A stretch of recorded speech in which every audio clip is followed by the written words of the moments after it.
बिस्मिल्लाहिर्रहमानिर्रहीम। शुरू करते हैं जी अल्लाह के पाक नाम से जो बड़ा मेहरबान रहने वाला है।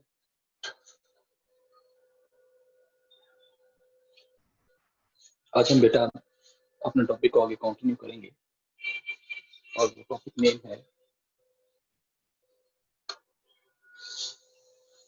ट्रैक्योफाइट्स। और ट्रैक्योफाइट्स में मैं आपके सामने इसको टेबुलेटेड फॉर्म में रखूंगा ताकि चीजें हमारे लिए समझने में आसानी हो जाए और कंपैरेटिव व्यू हमारे सामने इनका आ जाए।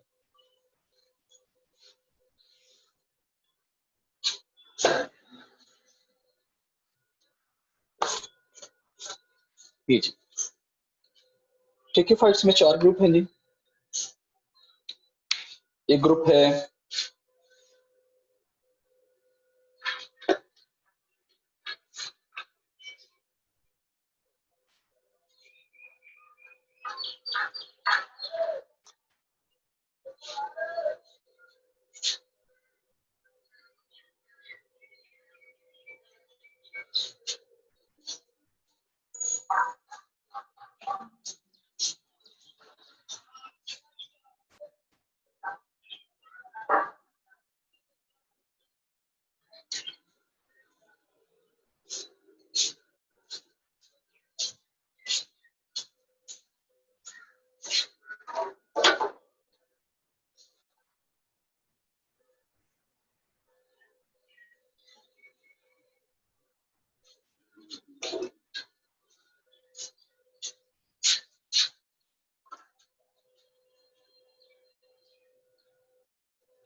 यहाँ पे हम चारों का नाम लिखेंगे।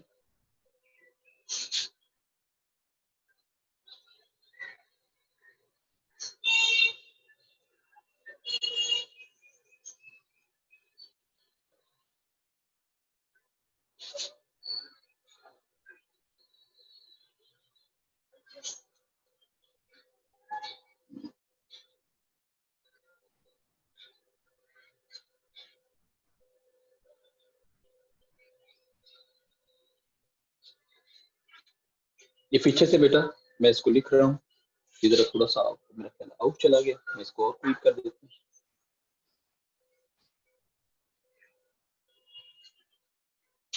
ये सबसे पहला psilopsida, lycopsida, sphenopsida, and the last one टेराप्सिडा।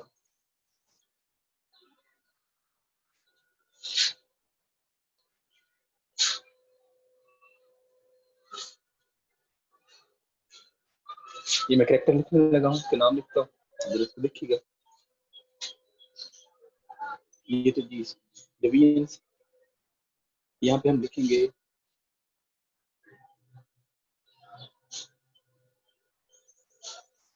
इनकी बॉडी कैसी है।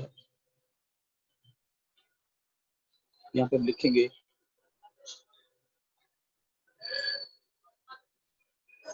स्पोर की कौन सी कंडीशन है, मैं आपको भी ये भी बता दूंगा।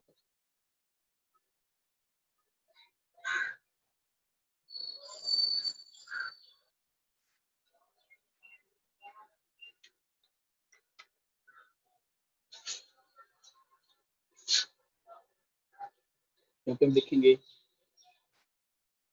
ब्रांचिंग कैसी है।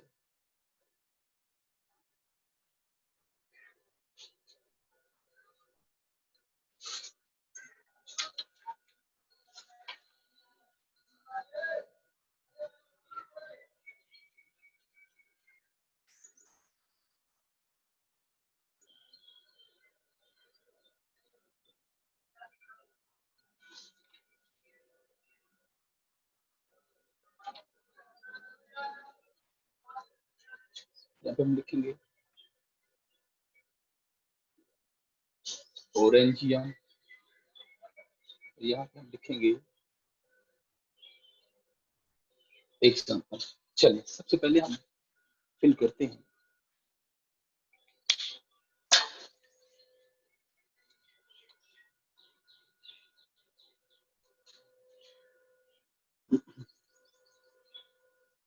हमारा सबसे पहले फाइलम है साइलॉप्सिडा।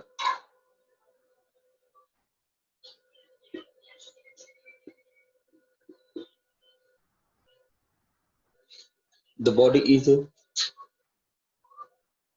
undifferentiated,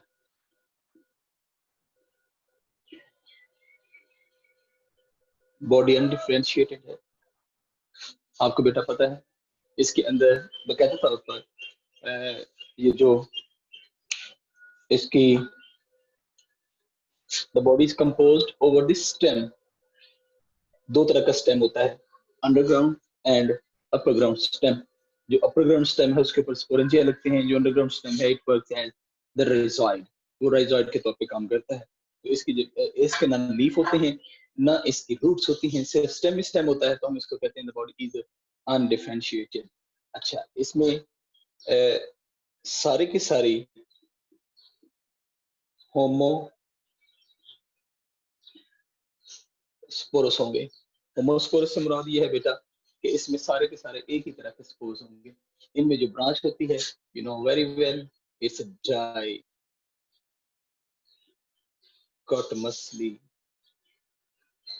branch system. स्पोरेंजिया कैसे होंगे? इनके जो स्पोरेंजिया होते हैं वो सिर्फ अकेले अकेले स्पोरेंजिया होंगे एट टिप्स। टिप्स ब्रांचिंग के ऊपर, जो ब्रांचिंग की टिप्स होती हैं उसके ऊपर ये मौजूद होंगे। अच्छा, जब हम एग्जांपल्स की बात करेंगे बेटा तो जरा बात को अपने ज़हन में रखना है।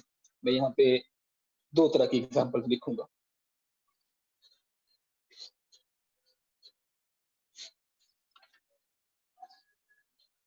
एक को मैं लिख रहा हूँ ग्रीन से, साइलोटम प्लस मैसिपिटेरिस, ये दो। और एक को मैं लिख रहा हूँ रेड से,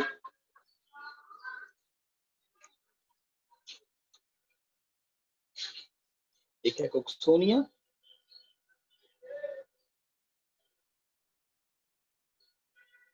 और एक है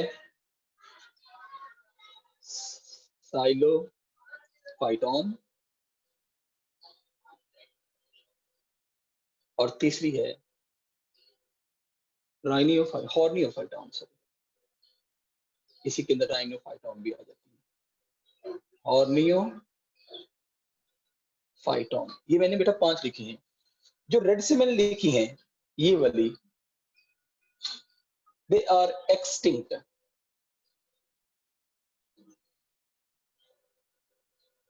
ये एक्सटिंक्ट हो चुकी हैं। जो मैं रेड से लिखी हैं ये एक्सटिंक्ट हो चुकी हैं। जो मैंने ग्रीन से लिखी हैं they are still present and they are still living. लेकिन बेटा हमारे उस्ताद थे, अल्लाह पाक उनको जिंदगी तंदुरुस्ती दे, आपकी बुक के राइटर हैं वो डॉक्टर राज खान मसूद। ये चैप्टर उन्होंने लिखा है, डॉक्टर राज खान मसूद ने। वो कहा करते थे कि आज से 10,000 साल के बाद ये ग्रुप टोटली खत्म हो जाएगा। जो साइनोप्सिडा का ग्रुप है ये टोटली खत्म हो जाएगा। अच्छा, उसके बाद बेटा जी एक और है जिसको हम लाइकोप्सिडा कहते हैं।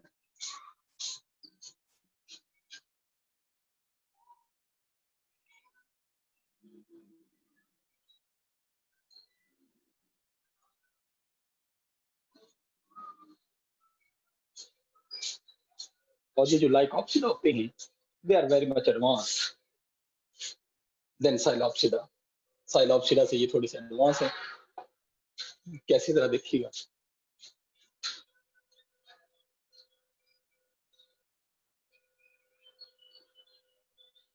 लाइकोप्सिडा इनकी बॉडी डिफरेंशिएटेड होती है।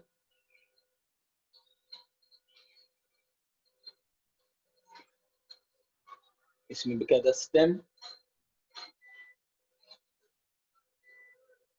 रूट्स और लीफ नजर आते हैं। इसमें आपको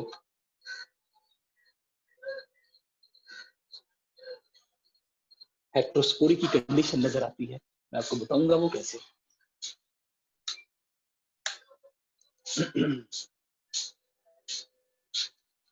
The body is a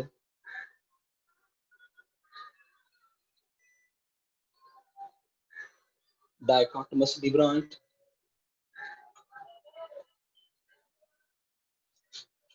इसमें स्पोरेंजिया are grouped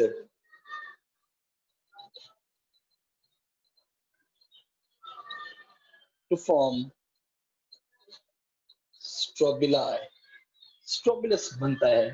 इसमें स्पोरेंजिया अकेले नहीं होती, इसमें स्पोरेंजिया जो होती है they are present in the form of groups. अच्छा, इसकी एग्जांपल दो है। अच्छा, इसकी एग्जांपल दो है। मैं फिर इसको पहले ग्रीन से लिखता हूँ, फिर रेड से लिखता हूँ। इसकी एग्जांपल दो है। एक आपके सामने है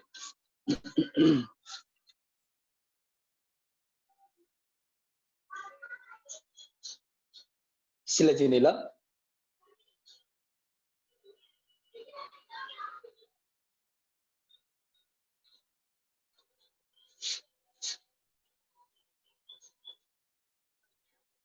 सिलेजिनेला, और एक है लाइकोपोडियम।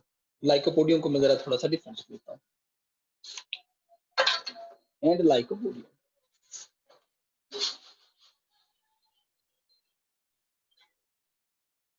चलो मेरा बेटा, अब आपने याद रखना है ये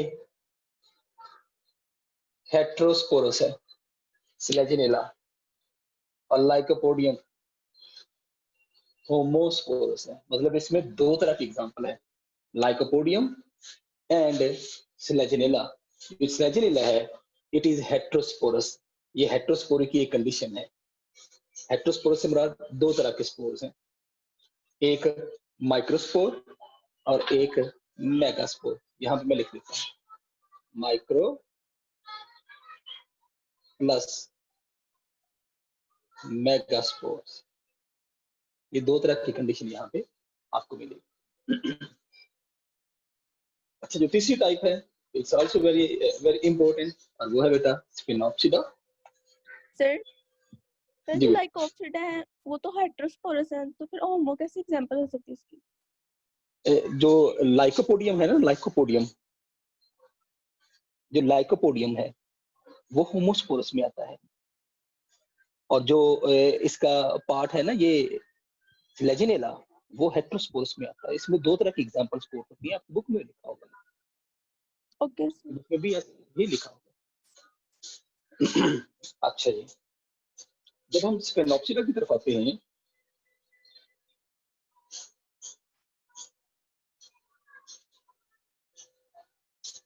तो स्पेनॉप्सिडा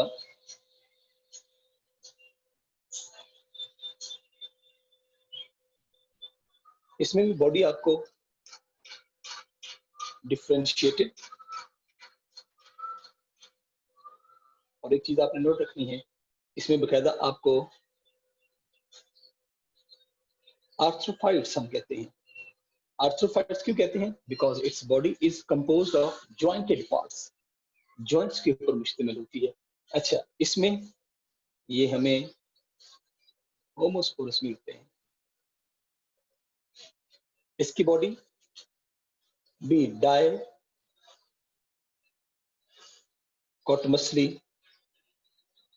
ब्रांच्ड होते हैं। अच्छा, इनके अंदर भी ओरेंजिया आर ग्रुप्ड टू फॉर्म, क्या बनाएंगे ये? स्ट्रोबिलस या स्ट्रोबिला। अच्छा, इसमें एक एग्जांपल है आपके बुक में, और उसका नाम है इक्विसिटम। इक्विसिटम,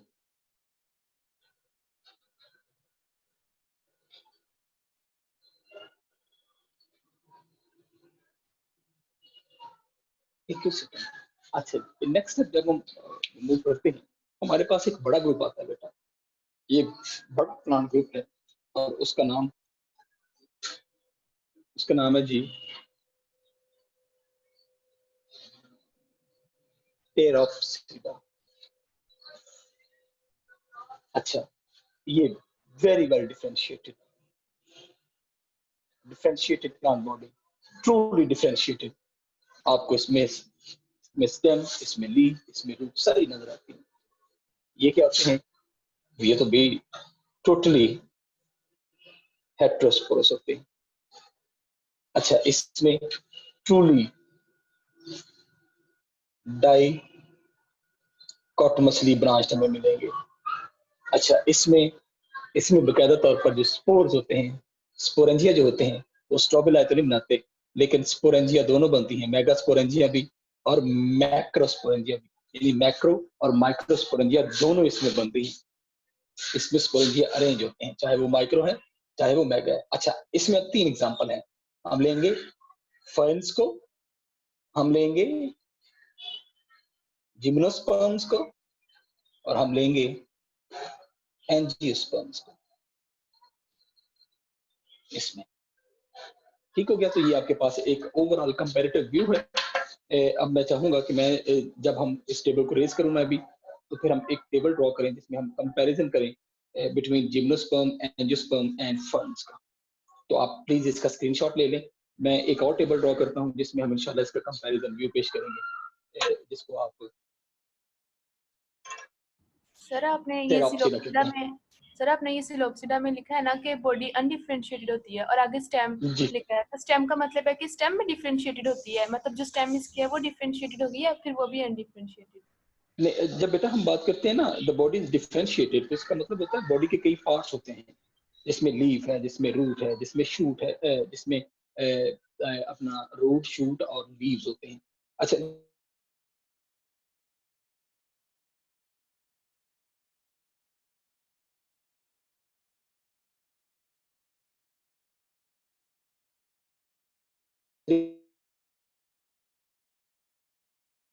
लेकिन जब हम लिखते हैं ना अनडिफरेंशिएटेड, तो इसका मतलब होता है इसकी उसकी बात करते हैं अपना। आवाज आ रही है मेरी? कॉल आ गई शायद सेंटर में, तो शायद आवाज आ रही है। जब हम बात करें सिर्फ स्टेम की, तो स्टेम बेटा सिर्फ और सिर्फ इसमें रूट नजर नहीं आती। इसकी जो टोटल प्लांट बॉडी होती है, अगर आप ये जरा मैं इसमें नीचे इसको ड्रॉ करके देखता हूँ, टोटली इसकी प्लांट बॉडी ये है।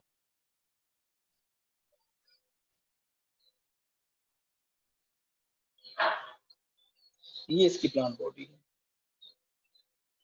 ये वाला। अब ना इस पे लीफ है, ना इसमें रूट है। अब ये जो नीचे वाला पार्ट है, इट इज अंडरग्राउंड पार्ट। ये जो ऊपर वाला पार्ट है, it is upper ground part. तो ये डिफरेंशिएशन तो ना हुई ना। डिफरेंशिएशन का मतलब होता है कि एक ही प्लांट बॉडी के अंदर आपको रूट भी नजर आए, शूट भी नजर आए और लीफ भी नजर आए। ठीक हो गया जी? आप स्क्रीनशॉट ले लें, मैं इसको रेज करूं।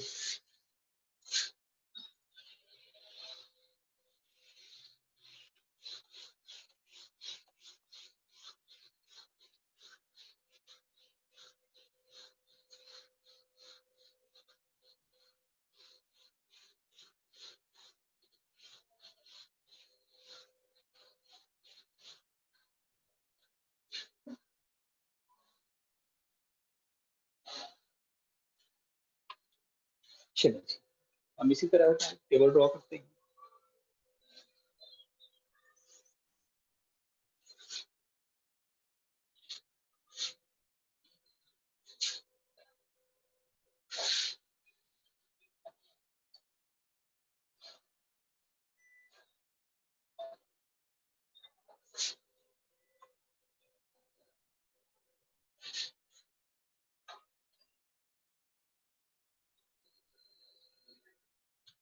द बॉडी इज डिफरेंशिएटेड, ये आपने याद रखना है। मैं इस पॉइंट को यहाँ पे स्किप कर रहा हूँ।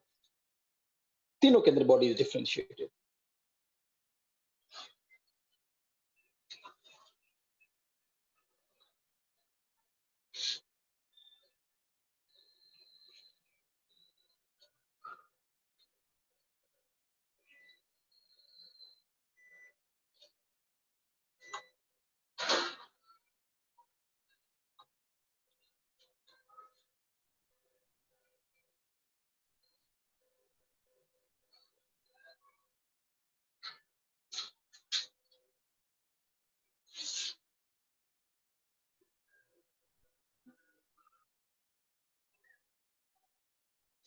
बल्कि हमें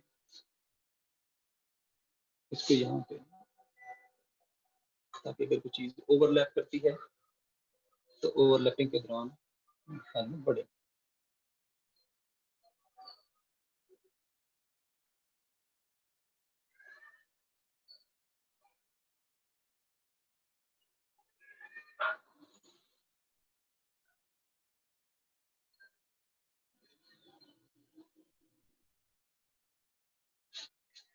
चलिए सबसे पहले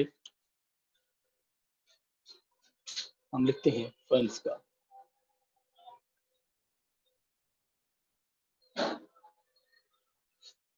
आपने याद रखना है, यहाँ पे हम लिखते हैं जिम्नोस्पर्म्स का,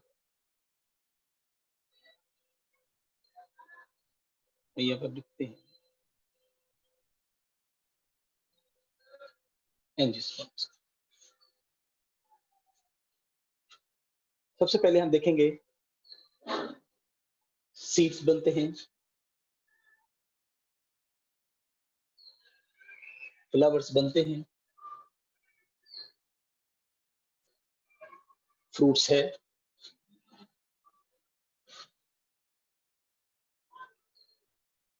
फर्टिलाइजेशन कैसी होगी,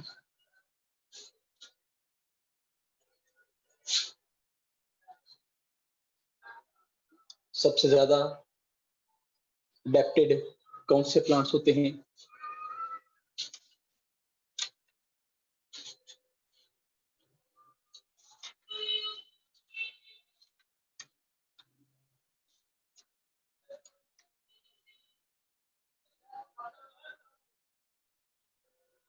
इनमें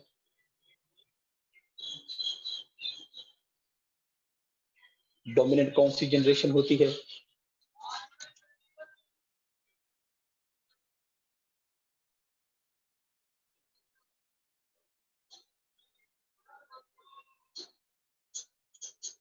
और सबसे लास्ट में हम इसको देखेंगे कि जब हम इसको डिफाइन करते हैं तो डेफिनेशन के एतबार से, हाँ, रीजन्स की बात कर लें, where they are found. Last में हम एग्जांपल्स को देखें। चले बेटा, सीड्स, फर्न्स के अंदर सीडलेस, फर्न्स के अंदर सीड नहीं बनते, flowers no, fruits no, fertilisation single fertilization is present, adapted not well। ले बेटा मैं आपको ये बताता हूँ, नॉट वेल, नॉट वेल का मतलब क्या होता है कि ये दुनिया के हर हिस्से में और हर जगह पे नहीं पाए जाते। मतलब हमारे ज़हन में होगा कि हम यहाँ बाहर निकलेंगे तो हमें फर नजर आ जाएगी, नहीं, they are particularly present in particular regions of the world. ये दुनिया के खास हिस्सों में पाया जाता है। इवन आप पाकिस्तान की बात करें तो पाकिस्तान के अंदर ये जो आपको मिलेगा, ये पाकिस्तान के अंदर भी इतना ज्यादा वो नहीं है कि आपको जनाब आप बाहर निकलेंगे अपने घर से बाहर तो आपको फर्न मिलेगा, नहीं। फर्न्स बेसिकली शेडी एरियाज और particular areas of the world में होते हैं और ये हर जगह पे मौजूद नहीं होते, इसलिए मैंने लिखा कि they are not adapted well. अच्छा, फिर इस तरह इसमें डोमिनेंट जनरेशन कौन सी होगी? डेफिनेटली भाई sporophyte is dominant generation over here. Regions कौन से पाए जाते हैं जरा देखिएगा, they are found in tropical regions of the world. ये tropical regions of the world में सबसे फेमस है और इसकी एग्जांपल जो आपकी बुक में है वो इसकी एग्जांपल है एडियंटम। एडियंटम जिसको आप मेडन हेयर फन का नाम देते हैं, ठीक हो गया जी। अच्छा, इसी तरह जब हम आगे लेकर इसको चलेंगे तो देखिएगा जिम्नोस्पर्म्स को, they are seeds, seeds forming plants. लेकिन सीड्स कौन से होंगे? नेकेड सीड्स, इनमें सीड्स नेकेड होंगे। They are not enclosed in fruits, हम आगे चलकर इसकी बात भी करेंगे। फ्लावर्स बनते हैं? No, they are non flowering plants. Fruits बनते हैं? No, they are non fruiting plants. Fertilisation single होती है। सिंगल जो स्पर्म होता है वो एक एग को जाके फर्टिलाइज कर देता है। Adapted adapted adapted well but not very well.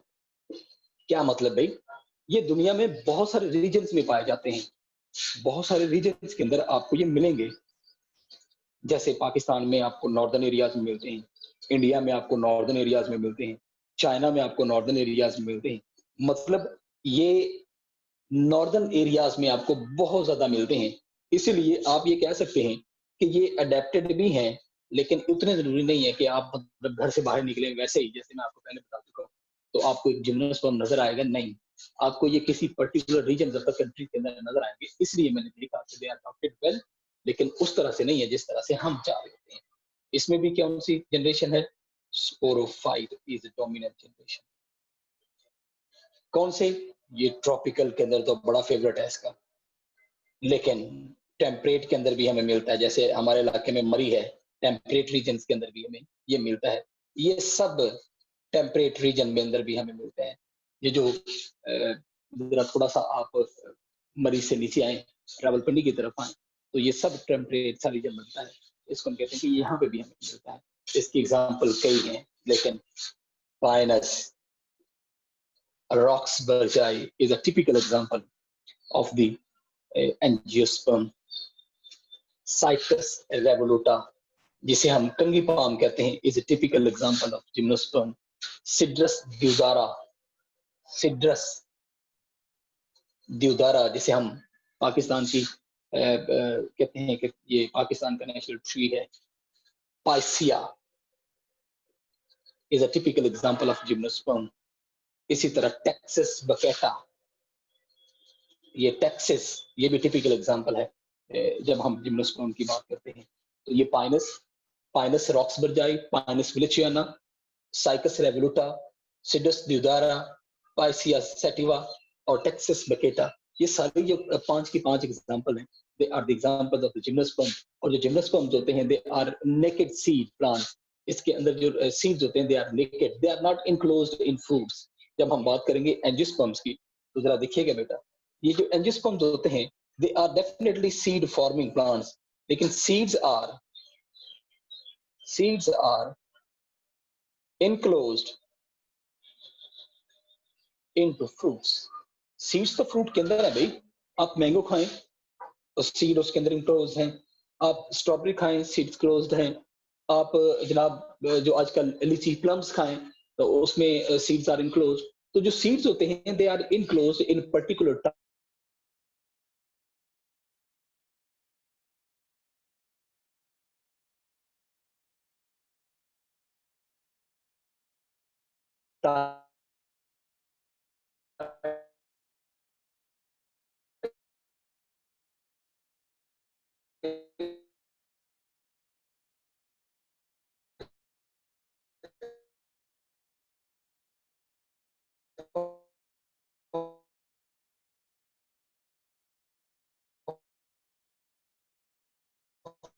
the body that is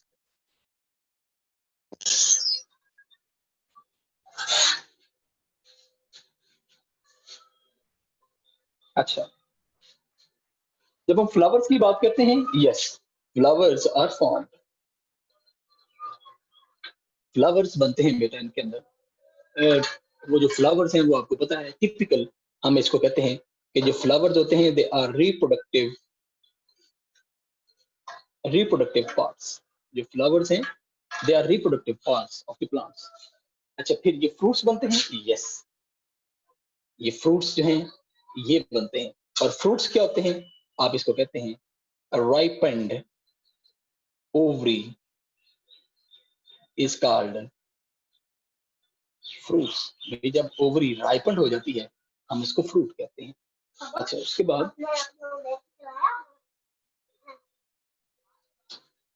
अच्छा, जब हम फर्टिलाइजेशन की बात करते हैं, तो हम इसको कहते हैं डबल फर्टिलाइजेशन इज विजिबल। एक में क्या होता है, स्पर्म प्लस एग मिलते हैं और वो आपके पास जाइगोट बन जाता है, और दूसरे में sperm plus 2n fusion nuclei मिलते हैं, फ्यूजन न्यूक्लियाई, और वो क्या बन जाता है 3n एंडोस्पर्म। मतलब 2 फर्टिलाइजेशन होती हैं, जिसको हम कहते हैं डबल फर्टिलाइजेशन इज विजिबल है। जब बेटा आप इसकी बात करते हैं एडेप्टेड की, they are adapted well all over the world, all over the world। ये सारी दुनिया में हमें, आप बाहर निकले कोई भी प्लांट नजर आए फौरन से समझ जाइए एंजियोस्पर्म है। सारे के सारे प्लांट जो आपको नजर आते हैं आपके इर्द गिर्द रूटीन लाइफ के अंदर, वो सारे के सारे आपको एंजियोस्पर्म मिलेंगे। और इसमें सबसे जो डोमिनेंट जनरेशन होती है वो बेटा डेफिनेटली जो आपको नजर आती है plant body, that is sporophyte, जो कि सीड प्रोड्यूसिंग होती है। अच्छा, ये all types of regions, all types of regions में आपको ये मिलेंगे। ये आपको जनाब अंटार्कटिका के अंदर अगर आपको कोई वेजिटेशन नजर आए, समझ जाए यही है। अगर आप आर्कटिक रीजन्स के अंदर कोई वेजिटेशन नजर आए, यही है। अगर ट्रॉपिकल, टेम्परेट, सब ट्रॉपिकल, फौना, फ्लोरा, कोई भी आपको अगर ये नजर आए तो आप समझिए फॉरन they are all types of world के अंदर आपको एंजियोस्पर्म नजर आएंगे। इसकी एग्जांपल की जब हम बात करें बेटा, तो कई एग्जांपल्स आप दे सकते हैं। हम इनको बकायदा तौर पर प्लांट्स को फैमिलीज में डिवाइड करते हैं। आपकी बुक के अंदर 8 फैमिलीज हैं, उनमें से कोई भी आप, for example apple is example of, almond is an example of, आप इसको strawberry is example of, plums, peach, jowar, bajra, wheat, चावल, कोई भी आप जो हम डेली डाइट में अपनी फूड के लिए इस्तेमाल करें, जिसकी लकड़ी को हम इस्तेमाल करें, वो जो जितनी भी चीजें हैं they are under the angiosperms, वो सारी की सारी हमारे एंजियोस्पर्मिक ग्रुप में आती है, because they are flowering plants, they are fruiting plants. और आपको पता है बेटा, हम एंजियोस्पर्म्स को 2 हिस्सों में तकसीम करते हैं, एक मोनोकॉट और एक डाइकॉट। आप इसको जरा एक दफा स्क्रीनशॉट ले लें, ताकि मैं आपके सामने उनका भी एक कंपैरेटिव व्यू इसी तरह से रखूं। प्लीज जरा जल्दी से।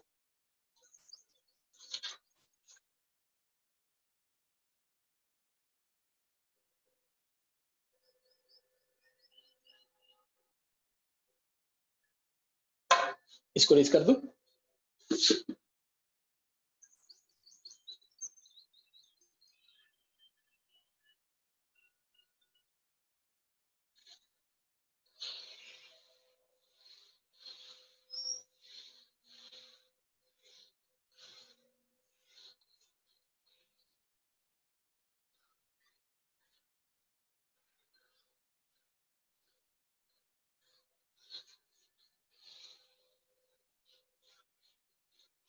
अच्छा, इसी तरह हम 2 हिस्सों में इसको तकसीम करते हैं, एक एंजियोस्पर्म है और एक जिम्नोस्पर्म है। मैं कैरेक्टर्स को बेटा ऐसे ही टेबुलेटेड फॉर्म में आपके सामने रखूंगा। सॉरी, एंजियोस्पर्म जिम्नोस्पर्म कह रहा हूँ। मोनोकॉट एंड डाइकॉट प्लांट्स, ये एंजियोस्पर्म का क्लासिफाइड ग्रुप्स हैं। एंजियो, सर सर जी जी, सब क्लासेस और सब डिवीजन में फर्क क्या है? एक होती है बेटा डिवीजन, जो इसको हम उर्फ में फाइलम कहते हैं। अच्छा, बाज़ औक़ात ऐसे फीचर सामने आते हैं कि हम कह सकते हैं कि भाई ये हम सब फाइलम बनाएंगे, जिसको आप सब डिवीजन का नाम दे सकते हैं। अच्छा, लेकिन डिवीजन से छोटी जो कैटेगरी है, जिसको हम टेक्सा कहते हैं, वो होती है क्लास। अच्छा, अब क्लास का भी बाज़ औक़ात further class is divided into families, है ना? तो हम कह सकते हैं कि भाई ये जो क्लास है, ये हम अभी सब क्लास में इसको डिवाइड कर रहे हैं, अभी हम इसको फैमिलीज में लेकर नहीं जा रहे। तो डेफिनेटली जो सब क्लास है, it is bigger unit than family, लेकिन it is smaller unit than class. अच्छा जी,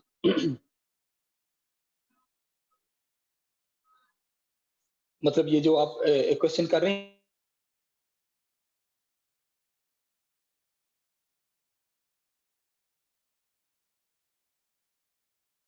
आप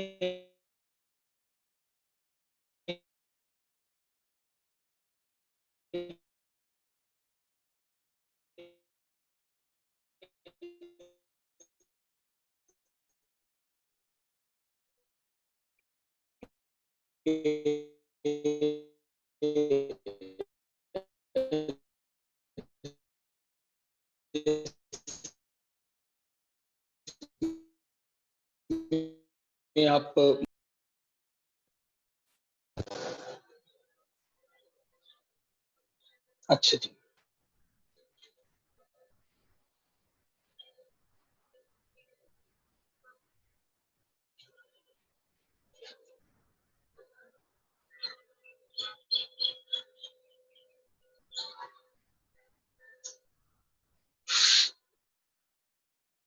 हम इसी तरह से इसकी कैरेक्टर्स को क्लासिफाई करेंगे।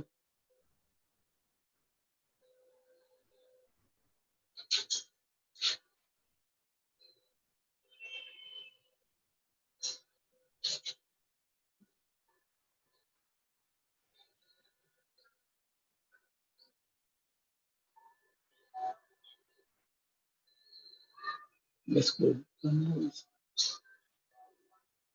ये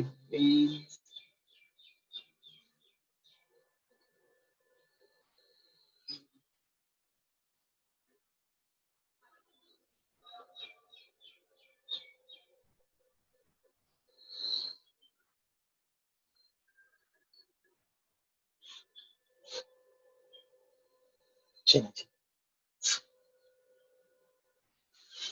यहाँ पे हम फीचर्स लिखेंगे ताकि ओवरलैप ना हो। ये हमारा मोनोकॉट और इसमें हम डाइकॉट को कंपेयर करेंगे।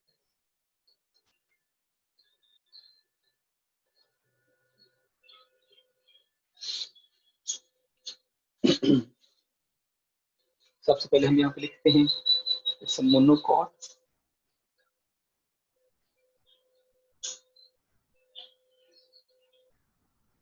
डाइकॉट। सबसे पहला फीचर नंबर ऑफ कोटिलिडन्स, यहाँ पे number of sepals plus petals, यहाँ पे वेस्कुलर बंडल्स की अरेंजमेंट क्या होगी। यहाँ पे हम बात करेंगे वेनेशन की, यानी नेटवर्क ऑफ वेन्स का। हम इन दोनों के दरमियान देखेंगे कि would is present in which of the class, सब क्लास। हम यहाँ पे बात करेंगे पोजीशन ऑफ ओवरी, और हम यहाँ पे बात करेंगे एग्जाम्पल्स की। जो बड़े इंपॉर्टेंट फीचर्स थे बेटा वो मैंने इनको हाईलाइट किया है, अब जरा देखिएगा। Number of cotyledons, monocot, mono 1, the number of cotyledons 1, dicot 2। Mean two से बेटा सबसे आसान बात समझनी, जरा देखिएगा। आप मटर हम घर में पकाते हैं या हम चने भी घर में पकाएं, तो आप जब चनों को पकाने से पहले भगोते हैं पानी के अंदर, तो थोड़ा सा सीड नरम हो जाता है। जब वो सीड नरम हो जाए तो आप उसको खोल के देखें तो उसको 1 और 2 कोटिलिडन्स नजर आएंगे। आप कहते हैं कि ये वो कोटिलिडन्स हैं। अब इसमें 2 कोटिलिडन सीड के अंदर आपको नजर आए तो आप कह सकते हैं कि प्लांट इज डाइकॉट। अच्छा, लेकिन जब आप गंदम को पकड़ें, आप चावल के दाने को पकड़ें, तो वो सिंपल आपको एक ही नजर आता है, एक कोटिलिडन में नजर आएगा। आप कहते हैं वो जो वीट है, ये जो चावल है, ये जो मकई है, जो बाजरा है, वो सिर्फ और सिर्फ मोनोकॉट में आता है, तो उसमें सीड में एक कोटिलिडन है। अच्छा, number of sepals and petals, जब आप मोनोकॉट की बात करें 3 और मल्टीपल ऑफ 3, फॉर एग्जांपल इससे मुराद ये होता है बेटा कि या 3 है या 6 है या 9 है या 12 है या 15, इस तरह से आपको ये नजर आएंगे। 3 आर मल्टीपल ऑफ 3 वेस्कुलर। लेकिन आपको इसके अंदर 4 और 5, 4 या 5 और मल्टीपल ऑफ 4 और 5, फॉर एग्जाम्पल 4, 8, 12, 16। अगर आप 5 की देखें 5, 10, 15, 20, मतलब इस तरह से मल्टीपल आपको ये नजर आएंगे, जो सेपल्स के नंबर्स हैं या जो पेटल्स के नंबर्स हैं। ठीक हो गया जी। इसमें वेस्कुलर जो बंडल्स हैं दे आर स्कैटर्ड। स्कैटर्ड से मुराद क्या है जरा देखिएगा। हमने ये एक क्रॉस सेक्शन काटा, अच्छा एक वेस्कुलर बंडल यहाँ पे है, एक यहाँ पे है, एक यहाँ पे है, यहाँ पे है, यहाँ पे है, यहाँ पे है। वेस्कुलर बंडल से मुराद xylem and phloem, they are scattered in form. लेकिन यहाँ पे जरा देखिएगा, arranged in the form of, इसको हम कहते हैं कंसेंट्रिक रिंग। ये कंसेंट्रिक रिंग की शक्ल में नजर आएंगे। कैसे जरा देखना,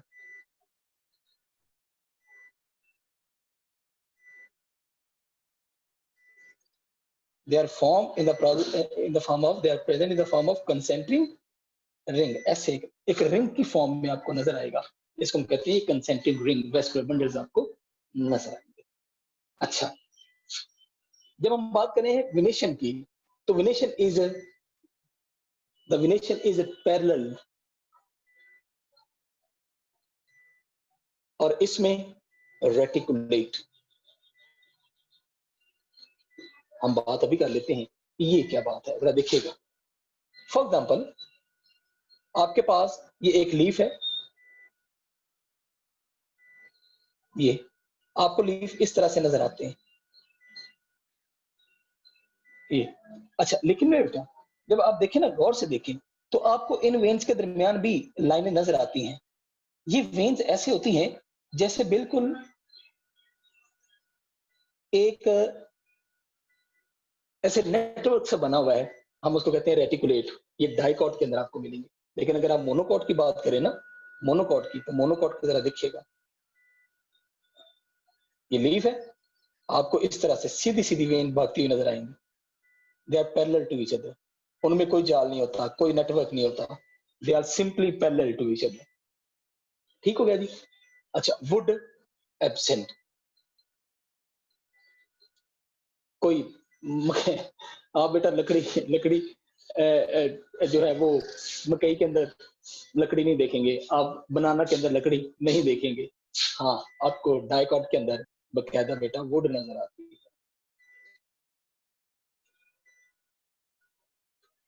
अच्छा,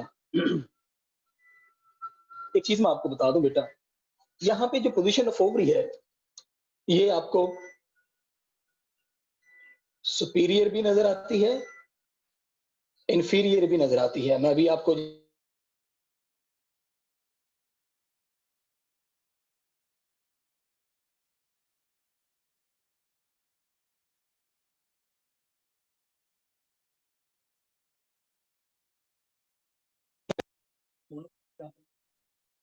आपको व्हीट, राइस, मेज, मकई। अच्छा, उसके बाद जिसको आप कहते हैं ओराइजा सैटिवा, चावल है। उसके बाद फॉर एग्जांपल ज्वार, यस, ज्वार, बाजरा। अच्छा, जो हम एनिमल फॉडर के तौर पर यूज करते हैं, यस, बैम्बू, बैम्बू बांस जिसे हम कहते हैं, ये भी मोनोकॉट में आता है। मतलब आप ये कई तरह से, यानी सॉर्गम वल्गेर, ये बेटा नाम है इसका, सॉर्गम वल्गेर ज्वार। ठीक है जी। अच्छा, लेकिन आप जब इसकी बात करें तो इसके बाद में कई हैं, जैसे मैंने आपसे पहले भी कहा बेटा, एप्पल, स्ट्रॉबेरी डाइकॉट में, जैसे पीच डाइकॉट है, जैसे प्लम्स डाइकॉट हैं, जैसे अकेशिया डाइकॉट में है, जैसे केशिया डाइकॉट में है, यानी ये किकर है, ये केशिया नालोटिका। अच्छा, इसी तरह जो डेल्बर्जिया है, डेल्बर्जिया यानी टाली, जिसको हम शीशम कहते हैं, वो डाइकॉट है। मतलब आपको ज्यादातर जो दरख्त नजर आते हैं वो सारे के सारे डाइकॉट है। जैसे मेरे सामने एक दरख्त लगा हुआ है बेरी का, ठीक है जी। ये जो बेरी है, ये भी, जिसके हम बेर खाते हैं, ये भी आपके सामने डाइकॉट है। तो मतलब जितने भी जामुन जो हम खाते हैं डाइकॉट है, मैंगो डाइकॉट है। तो ये जितने भी ज्यादातर जो प्रीडोमिनेंटली जो फ्रूट हम खाते हैं या जो हम देखते हैं, वो सारे के सारे डाइकॉट में आते हैं। अच्छा, एक कंसेप्ट जो मैंने आपको बताया था कि मैं आपको बताऊंगा inferior ovary and superior ovary, उसका जरा देख लीजिएगा ना, देखना बेटा। ये female part of the flower, जिसको हम स्टिग्मा, स्टाइल एंड ओवरी, और उर्फे आम में हम इसको कार्पेल कहते हैं। जरा देखिएगा, ये स्टेमन यहां से निकल रहे हैं, male part of the flower, यहां से पेटल्स निकल रहे हैं, यहां से सेपल्स निकल रहे हैं। अब आप देख लें, सारी चीजें, चाहे वो स्टेमन है, चाहे वो पेटल्स हैं, या चाहे वो सेपल्स हैं, दे arise at the base of the ovary. जब ये बेस ऑफ दी ओवरी से निकले, इसका मतलब है ओवरी अब ऊपर आ गई, ओवरी इन सब के ऊपर हो गई, देन ओवरी इज सुपीरियर, ये ओवरी सुपीरियर हो गई। लेकिन जरा देखिएगा, अगर आपको ये ऐसे मिले,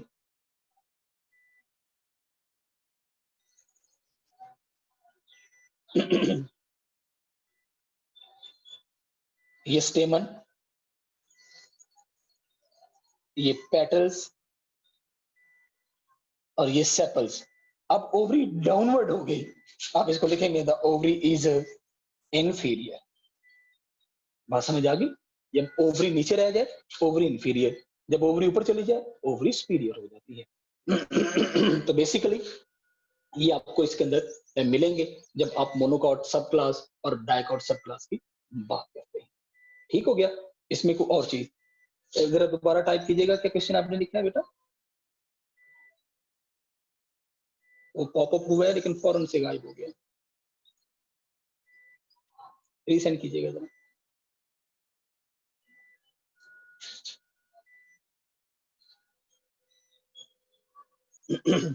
अच्छा, मैं इसको रिकनेक्ट करता हूँ,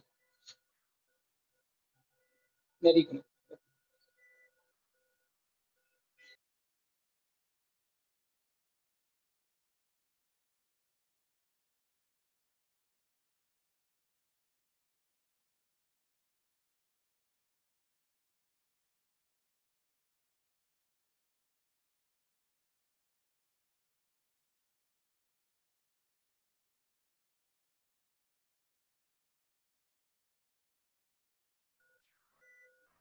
अब ठीक है जी?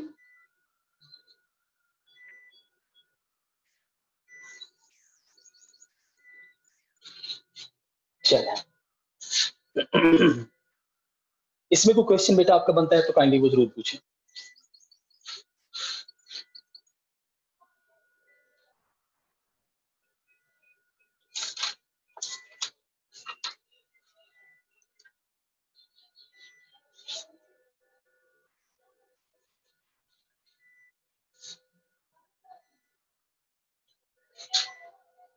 सर जी,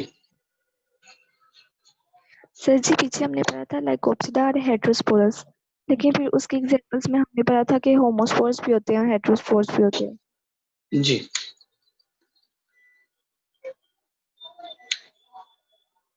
बेटा अगर आप अपनी बुक में देखें, लेकिन उनकी तो कैरेक्टरिस्टिक तो है। नहीं बेटा, मेरी बात सुन लीजिएगा जरा। जो जब आप लाइकोप्सिडा की बात करेंगे तो लाइकोप्सिडा में एक्सेप्शनल केस आता है। अच्छा, lycopsida are basically the plants that let the foundation in the seed formation. अच्छा, अगर हेटेरोस्पोरस प्लांट्स के अंदर है तो सीड फॉर्मेशन होगी, अगर हेटेरोस्पोरस नहीं है तो सीड फॉर्मेशन का कॉन्सेप्ट ही नहीं हो सकता। तो साइंस ये कहती है कि सबसे पहले जो लाइकोप्सिडा हैं, दे बिकेम हेटेरोस्पोरस, और उसमें सबसे पहली जो एग्जांपल है बेटा, वो आती है उसकी स्लेजिनेला की। अच्छा, अब स्लेजिनेला के अंदर आपको माइक्रोस्पोरेंजियम भी मिलती है, मेगास्पोरेंजियम भी मिलती है। अच्छा, इसी तरह जब आप लाइकोपोडियम को देखते हैं तो उसके अंदर सिर्फ आपको एक ही स्पोरेंजियम नजर आती है, तो आप उसको कहते हैं कि जो लाइकोपोडियम है वो होमोस्पोरस है, और जो स्लेजिनेला है वो हेटेरोस्पोरस है। अच्छा, करैक्टर में आप लिख दें और बात है, लेकिन जब आप आके नीचे एक्सप्लेन करते हैं एग्जांपल्स को, तो फिर बेटा एग्जांपल को जब आप एक्सप्लेन करेंगे तो एग्जांपल्स में आप गड़बड़ नहीं कर सकते ना। अगर आप देखो ना, स्लेजिनेला हेटेरोस्पोरस है, तो मैं कैसे कह दूं भाई स्लेजिनेला होमोस्पोरस है। अच्छा, अगर मैं आपसे ये भी कह दूं कि बेटा लाइकोपोडियम जो है वो हेटेरोस्पोरस है, तो कैसे कह सकता हूँ? ठीक हो गया ना? तो ये एक्सेप्शन केस आता है स्लेजिनेला की फॉर्म में।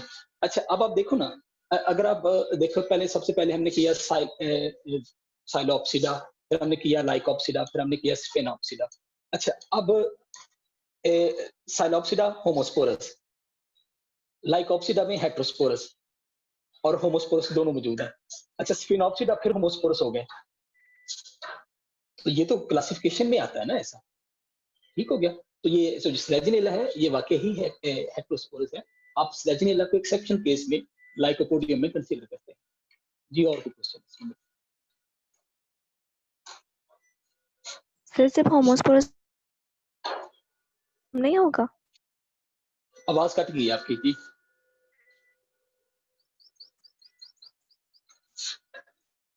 सर जी आवाज आपने भी कट गई बोला है ना जब होमोस्पोरस होंगे तब सीड। हाँ जी, ऐसा ही है। जब प्लांट होमोस्पोरस होते हैं तो सीड नहीं बनते।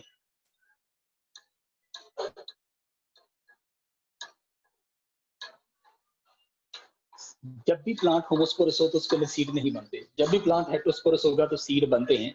लेकिन एक चीज याद रखें बेटा, ऑलवेज हेटेरोस्पोरिया भी सीड नहीं बनते।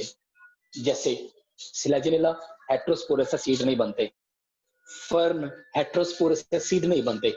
वो इसलिए नहीं बनते क्योंकि उनके अंदर जो मेगास्पोर है वो मेगास्पोरेंजियम के अंदर रिटेन नहीं होता, रहता नहीं है।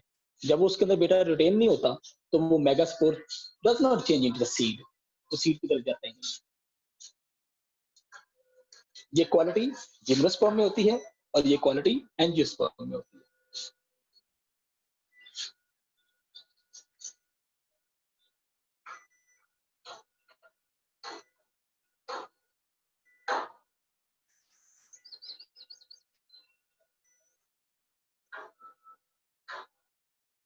चलिए जी, बाकी इंशाल्लाह हम कल मुलाकात करेंगे एक नए टॉपिक के साथ। अपना ख्याल रखिएगा।